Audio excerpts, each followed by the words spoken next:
Yeah, the CFRs only pertains to the agents of the agencies and under the executive branch. So if you consider yourself a U.S. citizen, yes. Do the CFRs pertain to you? Yes. Because, like I said, if you're a U.S. citizen, your daddy is Barack Obama because you're a member of that family, and that's the hierarchy. That's the food chain. That's the pyramid. Daddy's at the top, you're at the bottom.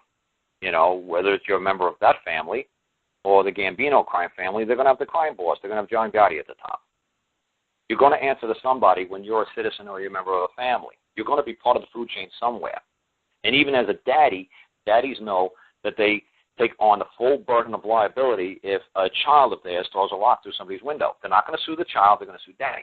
So just because you think your daddy is a king, well, you still have duties, obligations, responsibility to other members outside of your family when somebody in your family does wrong. So just because you think the king, you still got responsibilities. The shrink rat corrected me. I should have said Title 26, not just the IRS code. Thank you, shrink rat. Well, that's the CFR. Is that like Title 26, Section 11, where all crimes are commercial crimes? And like I said, that's true because CFRs, like I said, all pertains to ATF, alcohol, tobacco, firearms kind of agencies. The CFRs is executive branch, like an executive order that Barack Obama passes down that everybody who's in that under that is subject to that, which would be like a U.S. citizen or an agent or an agency of the United States government, is liable for obeying or abiding by. But if you're saying I'm not a U.S. citizen, I'm not liable to abide to any CFR. You don't have to abide to the CFRs because you're not an FBI agent. You're not a citizen of the United States. You say that has nothing to do with me. But we've all been trained since we were little kids to scream up and down, yay, I'm a U.S. citizen, yay. But like I tell people, well, what happened in 1988 and 1992 when the Soviet Union collapsed? Everybody woke up one day, and there was no such thing as Soviet citizens anymore. When they woke up, they looked up in the ceiling and said, holy cow, I just heard the news this morning. We're not Soviet citizens anymore. We're citizens of what now? I don't know. What's the name of our new country now? I don't know. So what happened? We woke up one morning and the United States was gone. We all looked at the ceiling and said, oh, my God, my whole life I've been a U.S. citizen. Now what kind of citizen am I?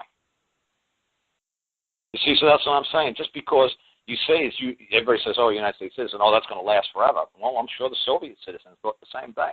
They woke up one morning and looked at the ceiling and said, oh, my God, I'm not a Soviet citizen anymore. What am I? So if you're not a U.S. citizen anymore, what are you? If everybody kind of keeps saying to themselves, you're a man or you're a woman. That's what you are. That's what you are. The characteristics of the type of man that you are might be a U.S. citizen, might be. But the nature is always that of a man or a woman. Then go down the totem pole, it's a characteristic. U.S. citizen. Go down underneath that, it's a reputation. What does the world think of U.S. citizens? Well, right now they probably don't have a very high opinion of us. So it's nature, characteristics, reputation. That's how you stylize yourself. That's how you define yourself. You define yourself as a man or a woman. The characteristics, old, young, big, white, black, yellow, characteristics, reputation, honest man, dishonest man, crook, thief. There you go. So when you go to court, the judge always looks to see the nature of the parties, the characteristic, which means does he have jurisdiction over them, and then the reputation. Who did wrong, who's the wrongdoer, who's the harmed. Simple.